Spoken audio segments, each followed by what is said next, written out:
This guy's Trapspin Bros back at it again. Medvedev just crowned U.S. champion, the 6'6" Russian. Lanky fella, isn't he? Yeah. But renowned for his court coverage. Yeah, he's a crafty fox. He's quick like a cat, they say. Fleet of foot, despite his height. It kind of sparks this conversation. Him, along with Zverev being 6'6" and Tsitsipas being 6'4". Is the tennis body evolving, the perfect tennis body that is, compared to the historic standard? That's today's topic of conversation. Ben, opening thoughts? So my opening thoughts, it's not so much that the tennis body has evolved, but rather that the sport has grown in so much popularity that it is attracting, it's become much more appealing for ideally athletic people at a young age to take up. And that's just resulted in massive increases in like size and weight, those types of people coming into the sport. Interesting take. What is, historically the ideal height, considering the success found by those past champions? Yeah, interestingly enough, these are pretty average guys if you look at their stats. Like Borg, 5'11", 159 pounds. McEnroe, 5'11", 180 pounds. Agassi, 5'11", 176 pounds. Jimmy Connors, 5'10", 150 pounds. Sampras, 6'1", 179 pounds.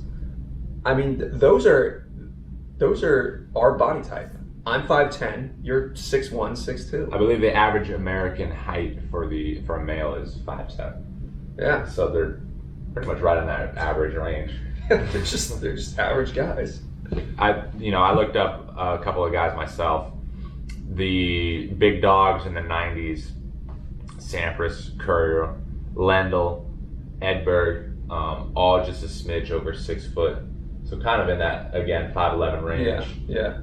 Height is height. Like the greats have always been like a little bit over 6'1", like hovering around that area. And then we don't even need to mention Nadal, Federer, Djokovic. 6'1", 6'1", 6'2". Yeah. Roddick, 6'2". Yeah. What is it about being right in that range you think that makes them successful?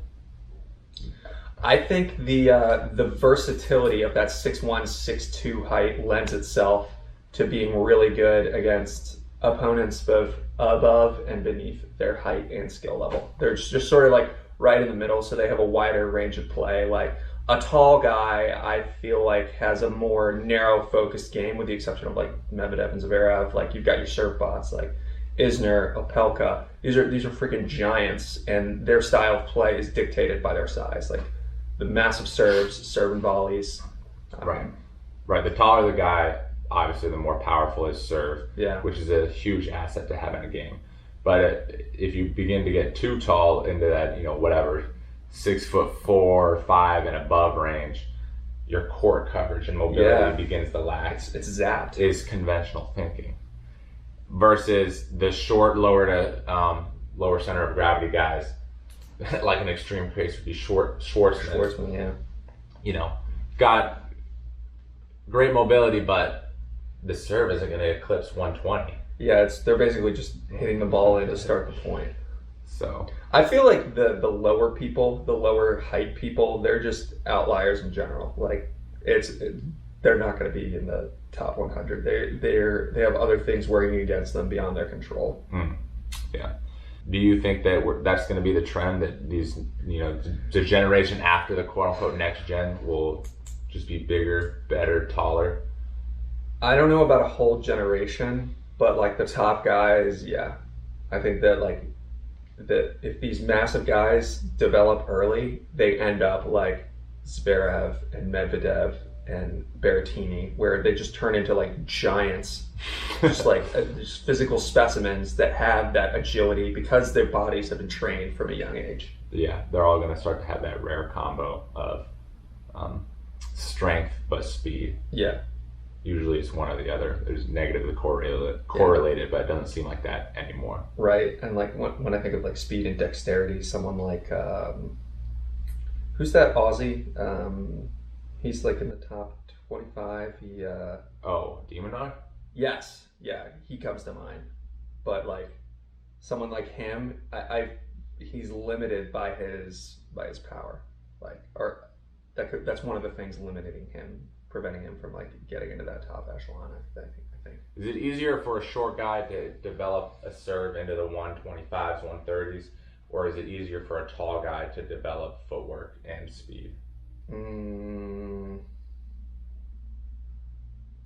I think it's probably easier for the short guy to work on the serve than for the tall guy to develop footwork and speed. If you could adjust your body to your ideal tennis specs, how would you change yourself? I might give myself a couple more inches. I'm 6'1" right now. I think 6'3", a couple added inches would be pretty nice. But at the same time, my footwork is terrible. I'm sluggish. I'm slow as molasses. So perhaps I'm going in the wrong direction with that thinking. But strictly physically speaking, not technique wise or footwork wise, I wouldn't mind having a couple more inches. Yeah.